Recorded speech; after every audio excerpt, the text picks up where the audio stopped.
Buenas noches y bienvenidos a los que se han incorporado ahora a este cuarto panel.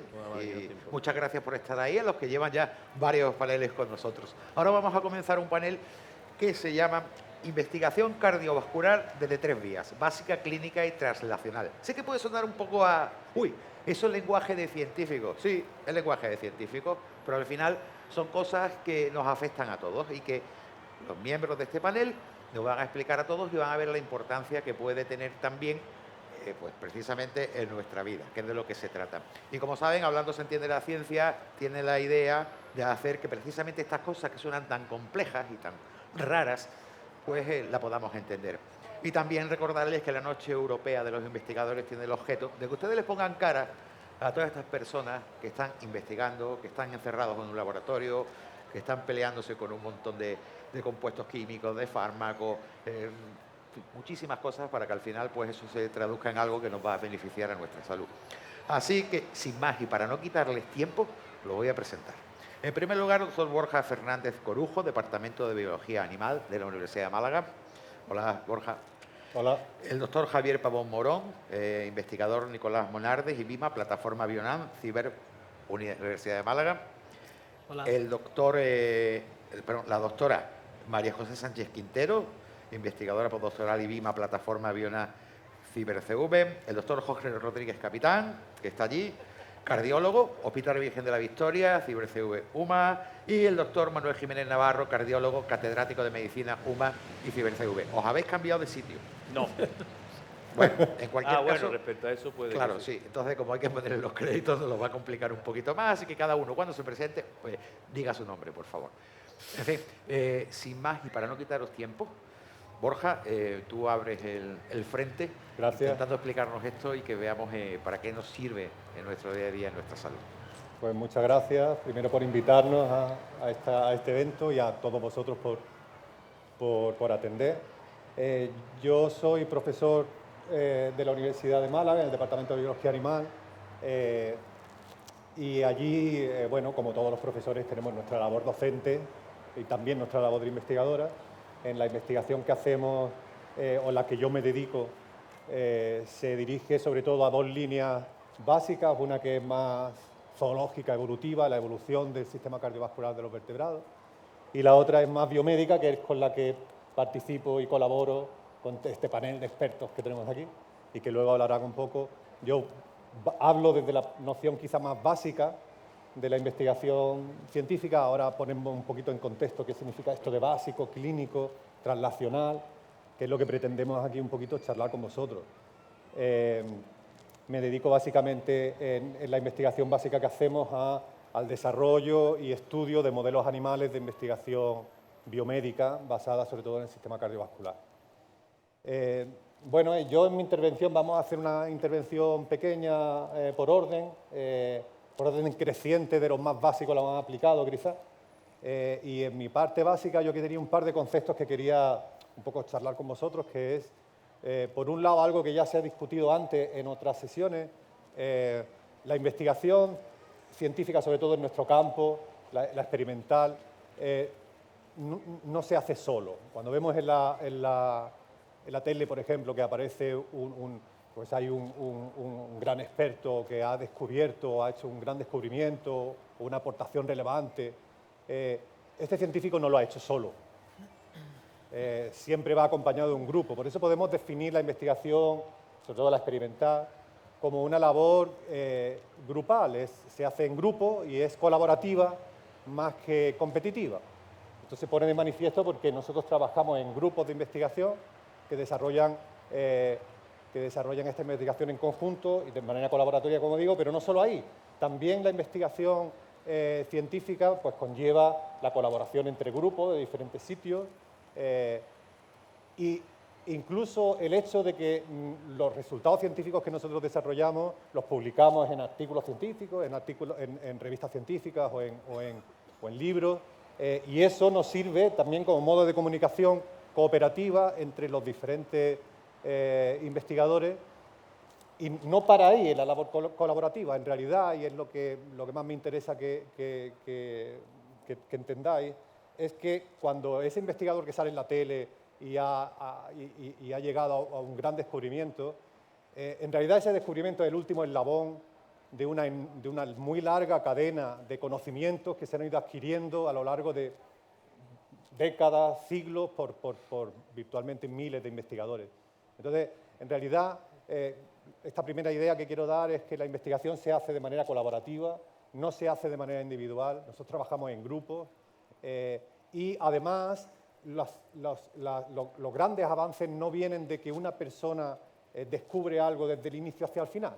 La investigación o la ciencia en general se nutre de un cuerpo de conocimiento que se va adquiriendo paulatinamente hasta que llega un momento en que quizá se llega a un nivel en que este conocimiento puede repercutir en una aplicación, que es lo que habitualmente nosotros conocemos por estos grandes investigadores que nos enseñan sus aportes, ¿no?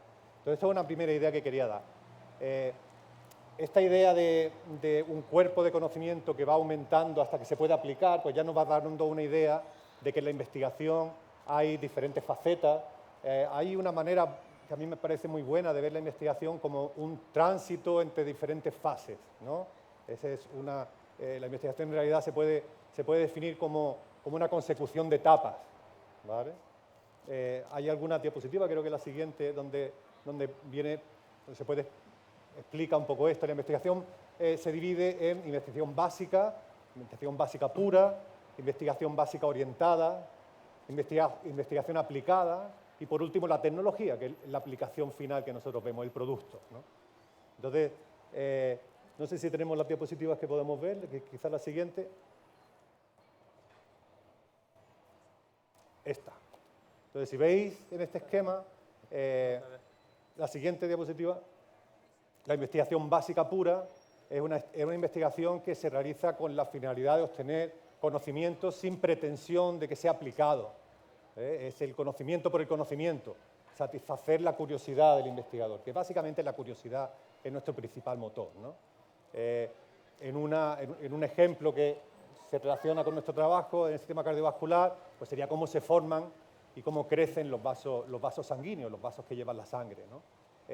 Simplemente porque no se sabe lo suficiente, quiero saber más. Ese es el planteamiento, esa es la pregunta de investigación. Nosotros los objetivos de investigación se pueden traducir en lo que llamamos preguntas de investigación. Esto sería la pregunta de investigación típica de un investigador básico puro. En la siguiente diapositiva tenemos lo que sería la investigación básica orientada, en la que se hace la misma, en realidad se basa en lo mismo, es también aumentar el cuerpo de conocimiento, pero en este caso con un objetivo, quizá pueda utilizar este conocimiento para una aplicación en el futuro.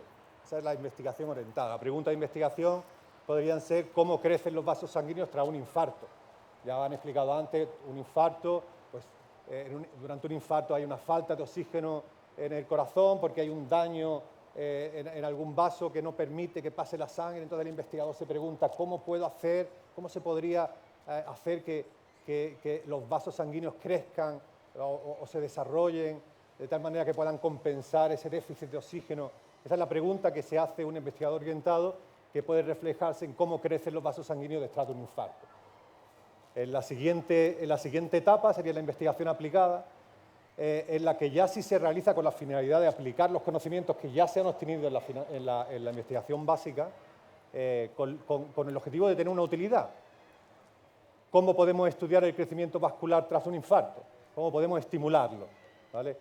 Conociendo ya los básicos, han descubierto los mecanismos básicos de estos procesos de crecimiento. Entonces, la pregunta del aplicado es ¿cómo puedo aprovechar este conocimiento para buscar una solución a un problema concreto? En nuestro caso, un problema cardiovascular.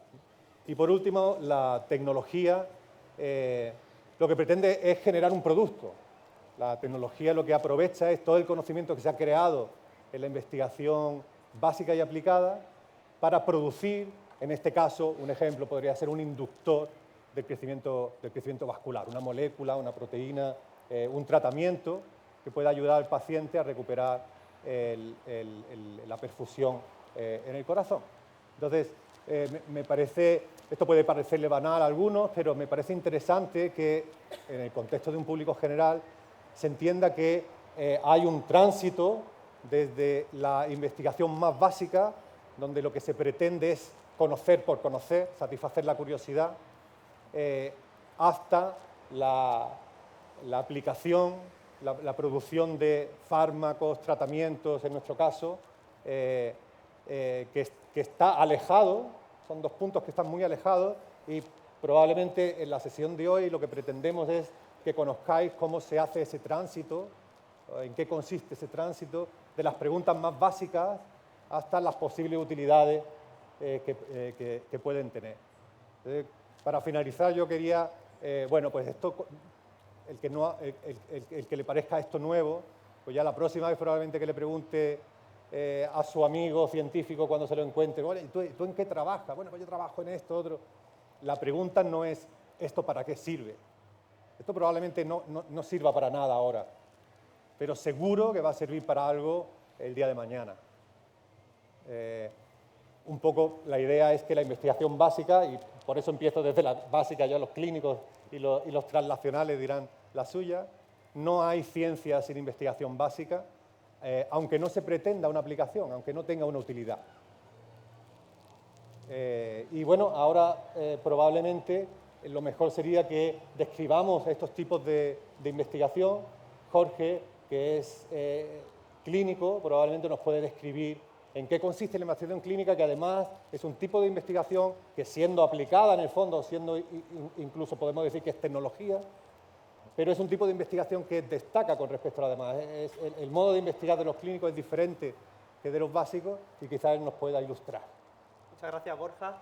Pues como has dicho, yo soy cardiólogo e investigador clínico y precisamente este es mi objetivo esta noche, que os hagáis una idea de lo que es la investigación clínica.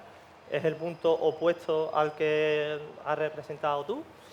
La investigación clínica es aquella investigación que parte de un ámbito médico y desde el ámbito médico se va a centrar en pacientes o en sujetos sanos pero susceptibles de tener una enfermedad, y esta investigación lo que va a buscar es un nuevo conocimiento respecto a la prevención de esa enfermedad, respecto a una mejora en el diagnóstico o en el tratamiento. Así, bueno, pues nosotros los clínicos, la pregunta de investigación, el punto de partida, siempre va a ser un elemento que vemos en nuestro trabajo diario, una laguna del conocimiento eminentemente práctico. En el ámbito más concreto nuestro cardiovascular, podemos plantearnos incluso si es necesaria la investigación en el área cardíaca o cardiovascular. Y para justificarlo sin abrumar con datos, pero simplemente dar una pincelada, en España la última estadística que tenemos completa de la mortalidad global anual es del año 2020.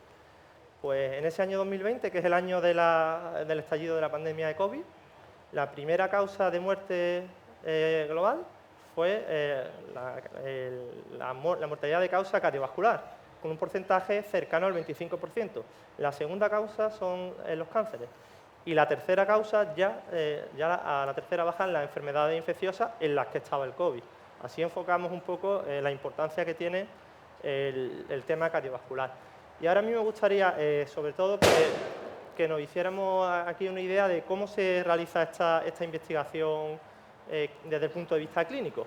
Y vamos a poner un ejemplo. Dentro de los múltiples proyectos y apartados en los que podemos trabajar, yo voy a hablaros de uno concreto. Vamos a hablar de una enfermedad concreta que llamamos la insuficiencia tricúspide. Esta enfermedad es una enfermedad de una de las válvulas del corazón. Es muy sencilla. Recordamos que el corazón tiene 4 válvulas, una de ellas es la tricúspide, y las válvulas tienen un funcionamiento muy sencillo. Se abren y se cierran. Pues la insuficiencia tricúspide es un defecto en el cual la válvula simplemente no se cierra bien. Esa es la enfermedad. ¿Por qué puede tener sentido investigar sobre ella? Bueno, en la cardiología llevamos pues, 50 años o más tratando las enfermedades de las otras válvulas. Diagnosticábamos la insuficiencia tricúspide, pero pensábamos que era una condición, que no era una enfermedad, que no asociaba un daño. Sin embargo, desde hace unos 20 años, pues ya sabemos que sí, que se asocia a problemas en los pacientes. Y a lo largo de estos últimos años hemos desarrollado una serie de tratamientos. Sin embargo, yo como clínico hoy veo que no sabemos cuál es el mejor momento para aplicar ese tratamiento. No sabemos a qué paciente o a qué grupo de pacientes le va a venir mejor una manera u otra de tratarlo. Entonces, sobre esa duda, pasamos de médicos clínicos, pasamos a investigadores, a partir de esa pregunta que tenemos eminentemente práctica. Y como investigador clínico vamos a intentar responderla con los datos clínicos. ¿Cómo sería el proyecto que estamos desarrollando en este sentido? Pues es sencillo. Nosotros lo primero que hacemos con esta duda clínica es irnos a estudiar otra vez y repasarnos hasta el último día qué es lo que se sabe de ese tema para ver si con nuestra experiencia y con los pacientes que tenemos y los datos que tenemos vamos a ser capaces de aportar algún conocimiento nuevo. En este caso, pues vimos que llevamos una serie de 12 o 13 años recogiendo esos pacientes y tenemos muchos datos clínicos que todos juntos reunidos pues podían aportar una visión de cómo evolucionan los pacientes y darnos datos nuevos. Pues nos aventuramos a realizar este proyecto de investigación. ¿Cómo se haría? Pues en realidad la investigación del clínico depende de qué caso concreto, pero en este caso simplemente es recopilar los datos clínicos que ya hemos recogido de esos pacientes a lo largo de 15 años. Es un trabajo que puede parecer sencillo si lo cuento así, pero que en realidad de él se va a hacer cargo un grupo de personas durante muchas horas y durante varios meses. ¿Por qué? Porque tendremos, por ejemplo, que identificar manualmente en una base de datos de miles de pacientes cuáles son los pocos cientos de pacientes que tienen esa patología. Es una patología que se diagnostica de una manera muy sencilla con una simple ecografía del corazón, ecografía que le hacemos prácticamente a todos los pacientes que vemos en una consulta de cardiología y que nos da una gran serie de datos.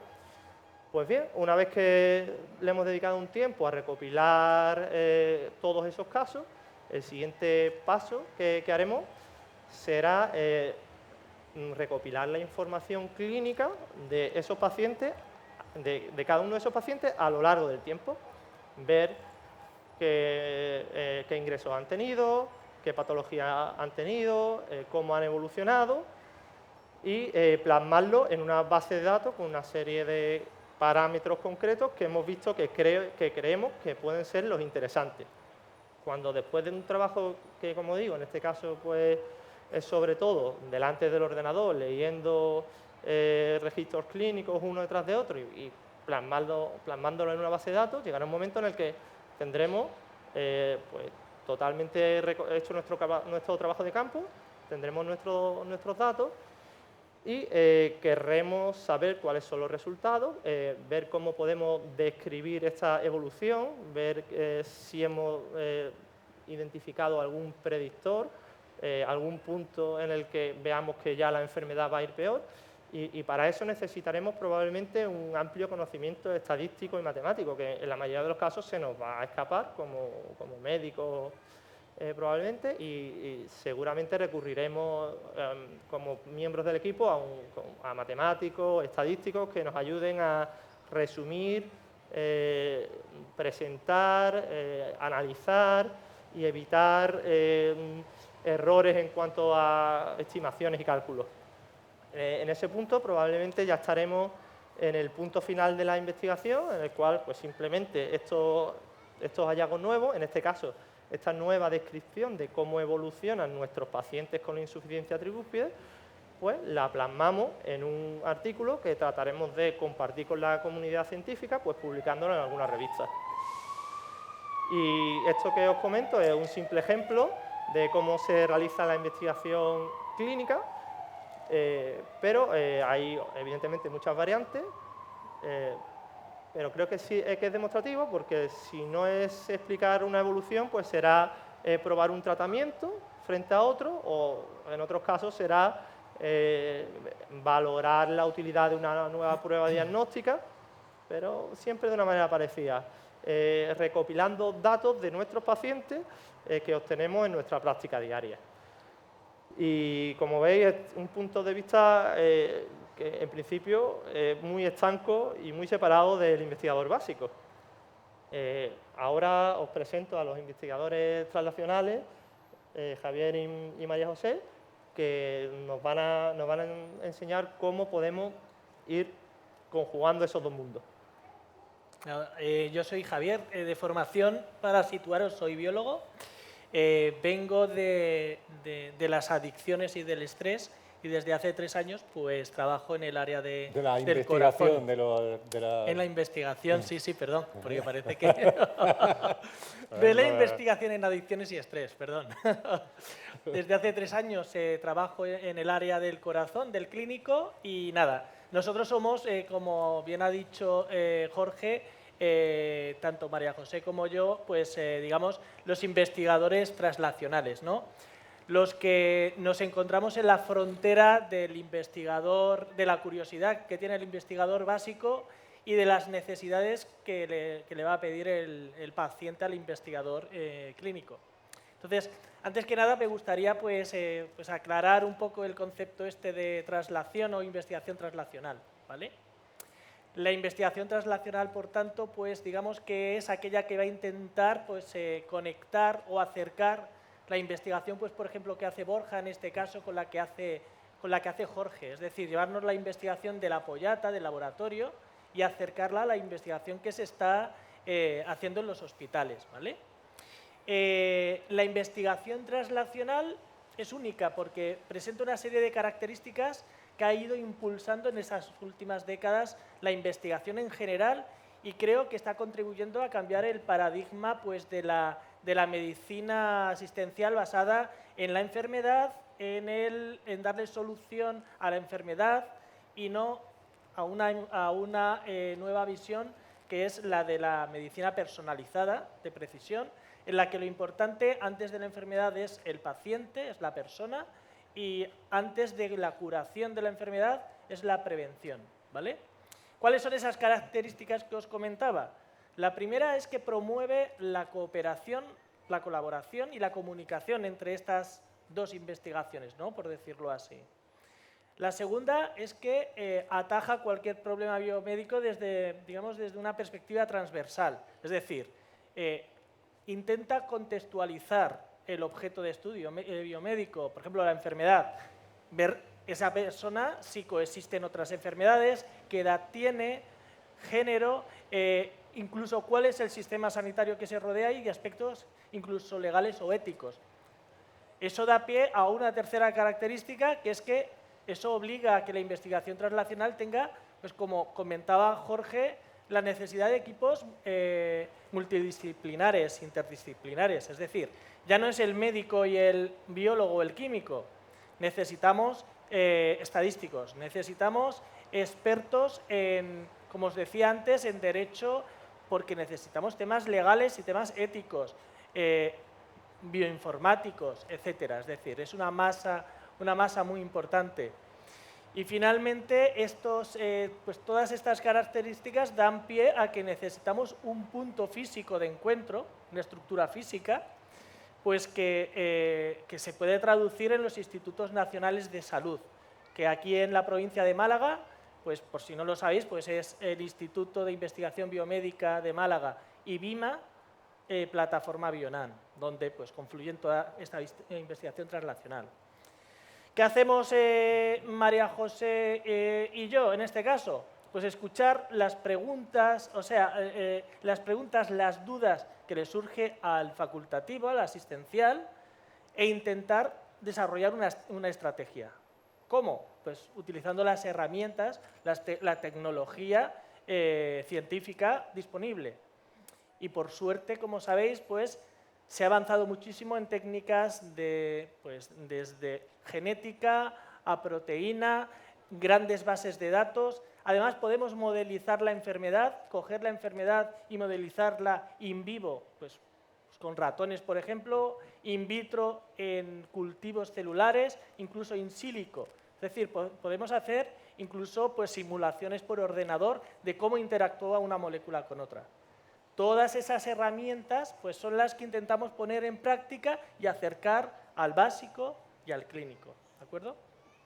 Después de toda esta explicación que os he querido dar para aclarar esto de translacional, que a veces parece una palabra ¿no? fea, pues os cuento que en mi caso en concreto, pues puedo resumir que las líneas de investigación que llevo a cabo en conjunto con todos estos compañeros, pues son tres, ¿no?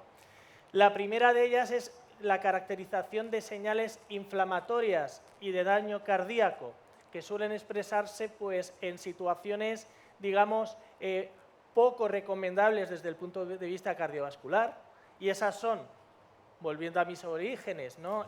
La adicción, la investigación por la adicción y el estrés, ¿de acuerdo?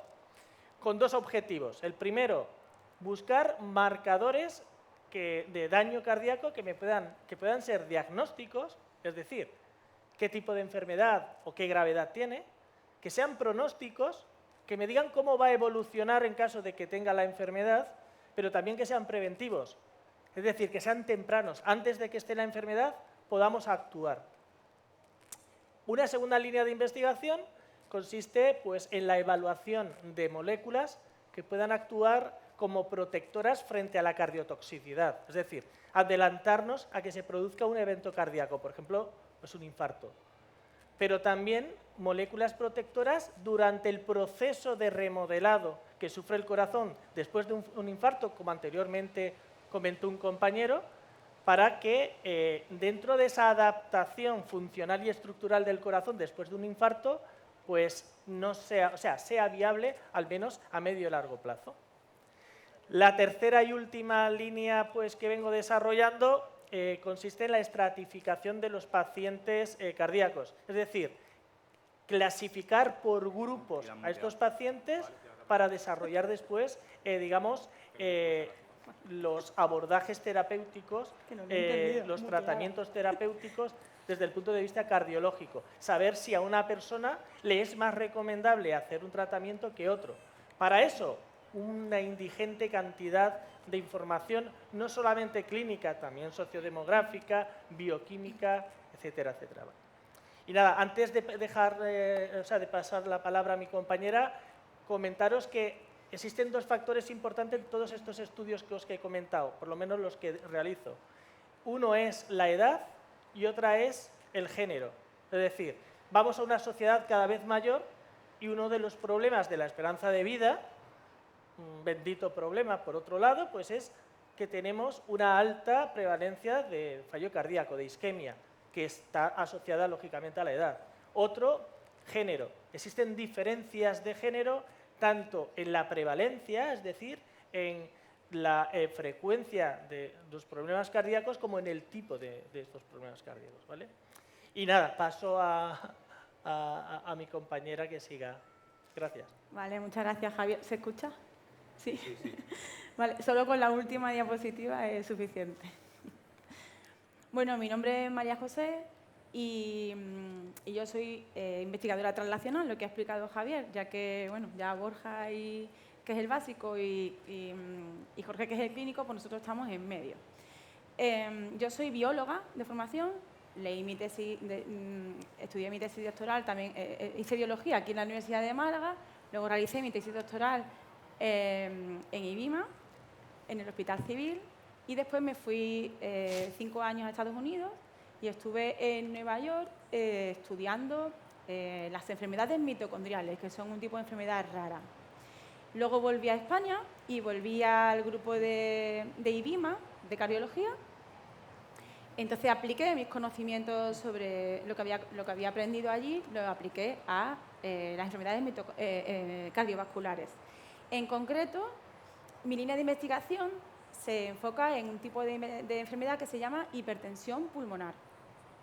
Y en la hipertensión pulmonar hay algo en las células de los pacientes que no funciona, que son las mitocondrias, justamente en lo que yo me había especializado en mis años de investigadora postdoctoral en Nueva York.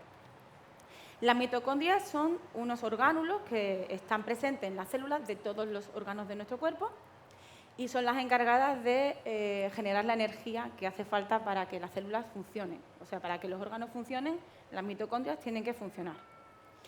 Si las células funcionan bien es porque las mitocondrias funcionan bien, y si las mitocondrias funcionan mal se puede generar la enfermedad, que es lo que ocurre en este caso. El corazón, como podéis imaginar, el sistema vascular, es un sistema que requiere de muchísima energía y las mitocondrias son las responsables de generar la energía, por lo tanto son muy importantes en este tipo de enfermedades. Entonces mi trabajo consiste en averiguar qué es lo que pasa, qué está mal en las mitocondrias de estos pacientes y ver si esto puede tener algún tipo de solución. ¿Y cómo lo hago? Bueno, pues ya se ha comentado aquí que nosotros los investigadores solemos utilizar modelos de ratón, de cerdo, incluso se ha comentado antes. En mi caso, utilizo modelos celulares. Esto significa que yo parto de una pequeña muestra que viene del paciente, una pequeña biopsia, y a partir de esto hago un modelo celular.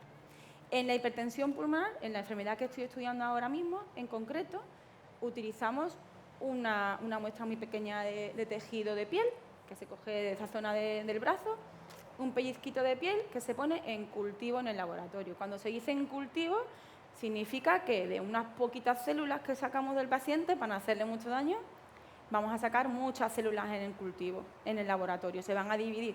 Mientras más células mejor y podemos hacer más pruebas para averiguar qué pasa a ese paciente.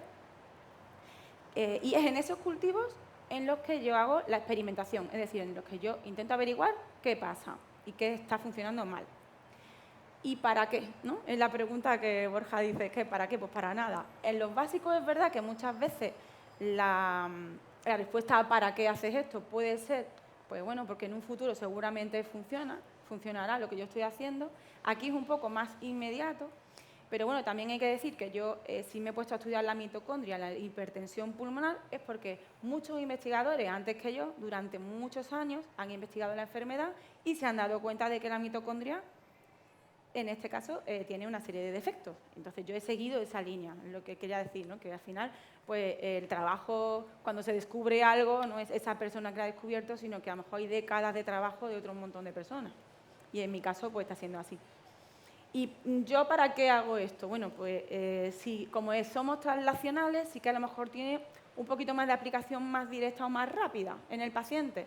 En nuestro caso, bueno, pues si sabemos qué pasa en las mitocondrias de estos pacientes y podemos averiguar cómo lo podemos solucionar, por ejemplo, en los cultivos de células que he mencionado antes, podemos probar a lo mejor una serie de sustancias y ver si estas sustancias mejoran la función de las mitocondrias, es decir, mejoran la función de las células de estos pacientes. Este sería el primerísimo paso para poder desarrollar nuevos fármacos contra la enfermedad. Porque en el fondo el objetivo final de todos nosotros, y bueno, contestando un poco también a la señora que hizo la pregunta, ¿no? ¿Estáis interconectados? Pues por supuesto, porque el objetivo de todos nosotros es la mejora de la calidad de vida del paciente, cada uno desde nuestro ámbito, estudiando células, estudiando ratones, diagnosticando al paciente, tratando al paciente directamente en consulta, pero todos al final perseguimos lo mismo y eso es lo que nos une y lo que nos conecta. Y bueno, pues ahí paso al doctor, a Manolo. Bueno, buenas noches, encantado de estar aquí. Y un poco el grupo nuestro, de los que vemos que estamos aquí, es un grupo, como veis, un poco más complejo, porque hay biólogos, hay 3 biólogos dedicados a investigación translacional, investigación básica. Jorge, que es cardiólogo, igual que yo, que hacemos más investigación clínica, pero al fin y al cabo lo que hacemos antes, yo creo que en alguna de las mesas anteriores se comentó, nuestra razón de ser es el paciente. Nosotros no estamos aquí para generar conocimiento que se guarda en una estantería. Nosotros estamos aquí pensando, cuando llega un paciente con un infarto, con una válvula aórtica bicúspide, que es un tipo de válvula con que la aorta se ha dilatado y tal, intentar ver por qué se produce y ver si desarrollamos algún mecanismo para que eso no se produzca en otro enfermo y se pueda curar. La razón de ser de nuestra investigación no es generar conocimiento, sino solucionar problemas que tengan los pacientes, que pueda ser de la investigación que generamos a se pueda tratar pacientes. Antes he hablado de los ensayos clínicos. Es difícil. Muchas veces, mucha investigación que generamos o que se genera es muy difícil trasladar al paciente. Yo creo que en nuestro grupo tiene una fortaleza muy importante, que es esta la que veis, que somos investigadores de diferente origen, básicos, clínicos, translacionales, que lo que queremos somos intentar, pero siempre con el objetivo de mejorar el paciente, que no somos solo investigadores básicos, sino estamos en todo el espectro de la investigación. Otro aspecto muy importante es que somos parte de IBIMA. Yo que me gustaría destacar, muchas veces nos da mucha pena de nosotros mismos, pero bueno, también las fortalezas que tenemos, como el Instituto Biosanitario de Málaga, el IBIMA, que es uno de los institutos biosanitarios a nivel nacional con mayor número de relevancia en sus publicaciones y en sus investigaciones, yo creo que es algo destacable y eso es algo que se da aquí en Málaga. Yo me gustaría también un poco recordarlo. Nosotros estamos inmersos en una red de investigación nacional, en el CiberCV, que se denomina. Yo creo que es otro aspecto importante porque la ciencia, como decía antes al principio Borja, si no estamos interconectados no haces nada. Si no eres capaz de hablar entre diferentes, no eres nadie. Yo creo que eso es otro aspecto muy destacable. Antes hablaba, yo creo que Adrián y tal, de la necesidad de irse fuera. Todos los que estamos aquí hemos estado fuera y Jorge se va ahora. Es que es fundamental estar fuera para conectarte y ver cómo va el mundo en otras circunstancias. Y un poco mi alegato final, ¿no? Claro, hace un par de años hemos tenido una pandemia, no sé si lo sabéis, ¿no? Hemos tenido una pandemia por el COVID, ¿no? Que independientemente ha producido mucha muerte de muchos ciudadanos españoles y de todo el mundo, ¿no?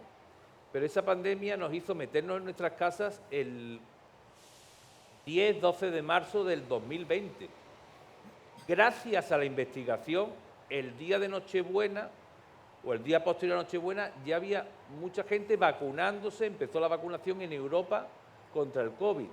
Al final a la sociedad, quien lo saca de la pobreza intelectual, económica, ¿qué es? La investigación. Pero nos acordamos de ella, la noche europea de los investigadores, de lo que estamos, nos acordamos hoy. Pero yo creo que habría que acordarse continuamente, porque cuando la sociedad está en shock, como fue con el COVID hace 2 años, y ya se nos ha olvidado, y eso que ocurrió hace 2 años, el 10 de marzo nos metimos en nuestras casas, pero el día siguiente a Nochebuena, el 26 de diciembre, ya se estaba vacunando esta señora que sale en los medios de comunicación, que no recuerdo el nombre, pero ya estamos vacunando en Europa. Al final, quien saca a la sociedad las castañas del fuego es la investigación. Antes se hablaba del dinero que se invierte en investigación. Yo creo que hay que decirlo. Parece que estamos en España, la verdad que en el tenis somos el número 1 y el número 2 del mundo, somos pioneros y en muchos otros aspectos. Pero en investigación, invertimos en investigación el 1,4, el 1,5 del Producto Interior Bruto. Es una medida. Entonces nos queremos comparar con Alemania, que invierte el 3,5. Los países escandinavos del Producto Interior Bruto producen el 3,5. Holanda, casi el 4. Japón, casi el 4%. Estados Unidos el 3,5, 4, pero como es un país tan grande, imaginaros la cantidad de dinero que es. Y nosotros estamos en el 1,5. Ahí se dice el gobierno que vamos a intentar la campaña que hace Antena 3, a ver si llegamos al 2% del Producto Interior Bruto. Pero ahora que hemos entrado en la NATO o en la OTAN, hace 2 meses, hay un compromiso del gobierno de gastar un 2% en defensa. Yo no digo que no sea imprescindible, pero cuando el país estaba cerrado, Europa estaba cerrada, quien ha sacado las castañas al fuego 2 años, y quiero que no se olvide nunca, ha sido la investigación básica y translacional, básica de descubrir en el laboratorio cuál es la mejor vacuna con RNA, a la traslación de aplicarlo a los pacientes. Y yo creo que eso es una cosa que no debemos olvidar nunca, y a veces tiene una sensación de que ha pasado hace tan poco tiempo y ya se nos ha olvidado, ¿no? Y nada más, yo creo que esto es un poco el resumen de lo que queríamos comentar. No sé si estáis, Javier, ¿tenéis alguna pregunta o algún comentario? Aunque seguimos sin ver desde aquí, no se ve si tenemos alguna pregunta o algún comentario. La cosa es que desde aquí realmente es que solo vemos los focos. Sí. Y ya ni los focos, porque ya estamos deslumbrados. Yo antes me he quedado deslumbrado. Ahí está. Entonces, bueno, si quedan 4 minutos aproximadamente. Nos hemos ajustado bien al tiempo. Sí, sí, perfecto. Enhorabuena porque sois los que lo habéis hecho exactamente en tiempo. Y ahora nos gustaría la participación también de ustedes para terminar este panel. Así que si pueden ir levantando las manos para saber si quién quiere preguntar algo, se lo agradecería. Pero tienen que levantarlas mucho porque no vemos nada. A ver. Ya, por allí. Con el micro, por allí. Sí. ¿Por qué parte? Por allí. Y un poco aprovechando mientras Sí, hace sí. la pregunta a quien sea, voy a meter una cuña publicitaria. Claro. De todos los temas que se han hablado antes. La investigación es difícil pasar de la investigación básica a aplicarlo a los pacientes. Yo creo que Javi antes puso una diapositiva de los llamados valles de la muerte. Eso cuesta. Eso muchas veces se pasa de la investigación básica a la clínica a través de los ensayos clínicos, que IBIMA ha creado ahora un nuevo espacio de investigación, que será los medios de comunicación, en el Hospital Clínico Universitario. Esa es la forma, con los pasos que se den en la investigación básica, aplicarlo a los pacientes para ver si se consigue. Yo he llevado muchos ensayos clínicos y un poco de agradecer a todos los pacientes que se metían, decir, no, doctor, yo sé que estoy muy malo y igual para mí no me sirve para nada, pero a lo mejor esto que se prueba le sirve para otro. Yo creo que es un poco agradecimiento a todas las personas implicadas, ¿no? Muy bien. ¿Tienen ya el micrófono? Sí. Venga, pues si quiere hacer la pregunta, por favor.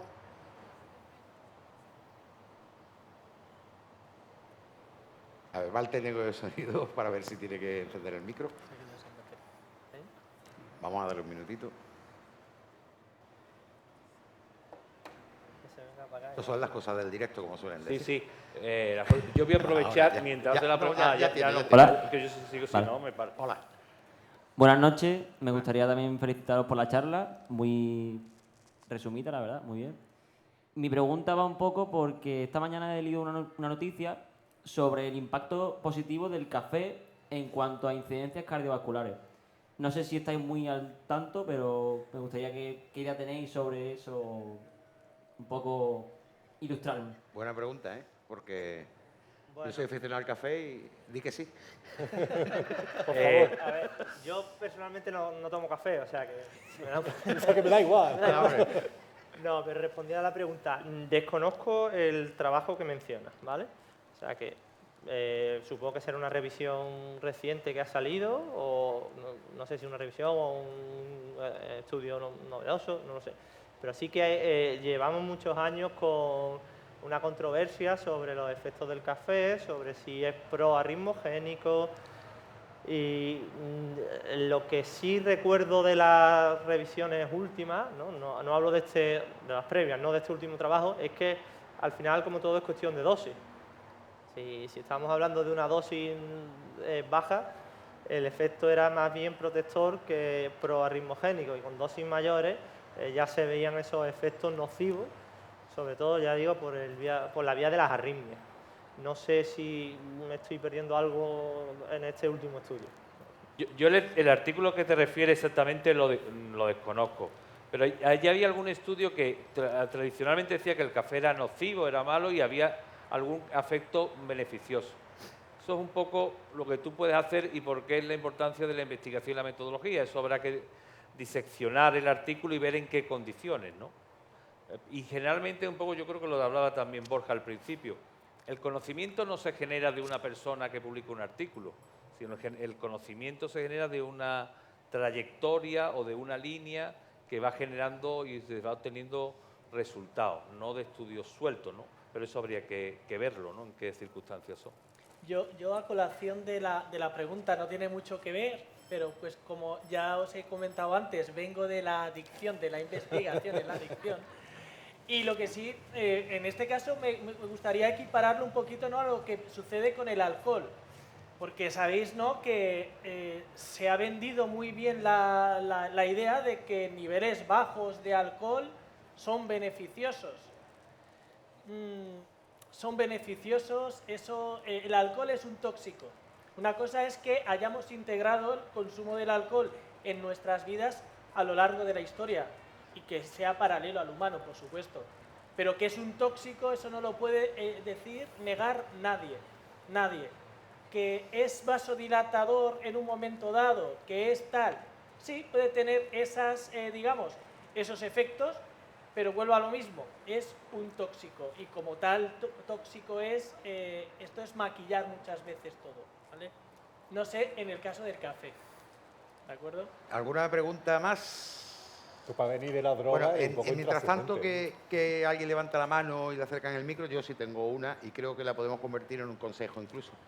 Precisamente esta pregunta vendrá porque habrá leído en algún artículo, en algún medio de comunicación generalista, tomar un café, no sé qué, es bueno. Luego te lees que tomar vino, 2 copitas, es bueno, que si te tomas...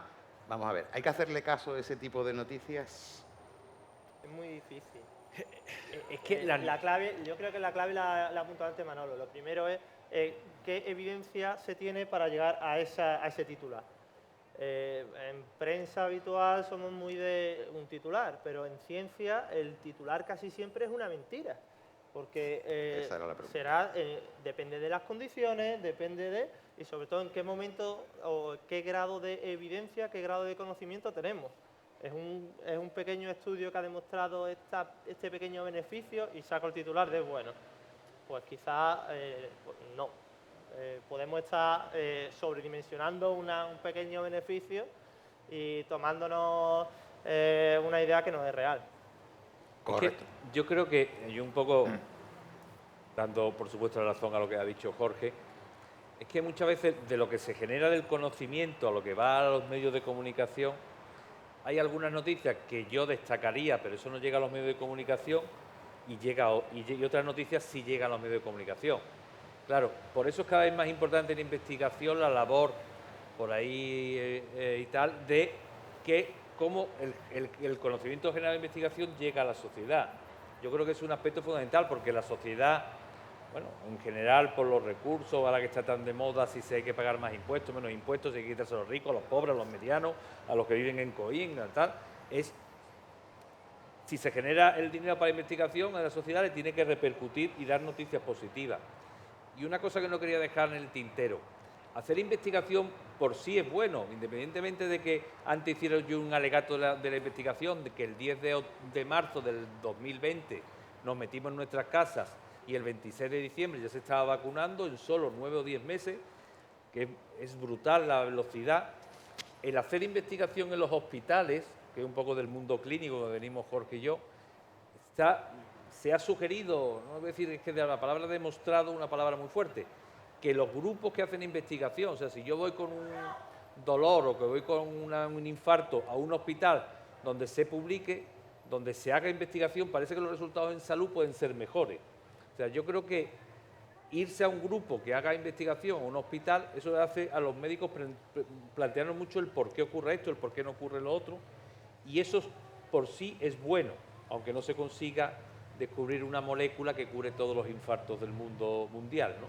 Valga la redundancia. Bueno, si hay alguna pregunta más, ya vamos a parar aquí.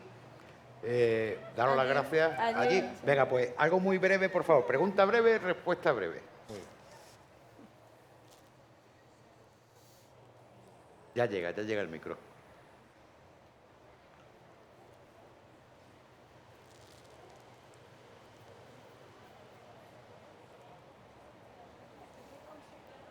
Adelante. ¿Qué consejos me darían? ¿Cómo que espero? Sí, hable.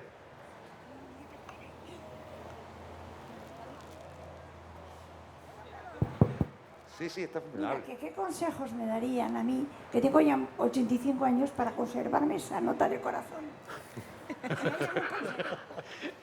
Bueno, Más bien ella, nosotros, Lo ¿no? primero y lo más importante, si tiene usted ya 85 años y está sana, es que tiene una buena genética y que está haciendo las cosas medio bien, ¿no? No, yo estoy muy sanota, pero mira, sí, algún consejo todavía para estar más. Mira, ejercicio suave, dieta mediterránea, controlar la tensión, ver si la tiene alta, un análisis general, colesterol, azúcar, y si tiene los nietos, pues jugar con los nietos, un poco más. Y reír mucho. Reír mucho. Pues muchísimas gracias por su pregunta, que además creo que hace un cierre de este panel bastante bonito. Bueno, pues muchísimas gracias, de verdad, muchísimas gracias a todos por estar ahí, pero no se vayan, porque nos queda el último panel de la noche, que además se llama La máquina del tiempo, el telescopio James Webb. Si quieren saber por qué se llama la máquina del tiempo y además quieren saber qué partes tiene el telescopio, y además les aviso de una cosita, creo que traen una maqueta del telescopio James Webb, con lo cual va a ser algo muy didáctico y algo que además está muy actual, está en los medios, enseñando las fotos y todo eso. Así que hacemos un pequeño parón para cambiar a los participantes y vamos al telescopio James Webb.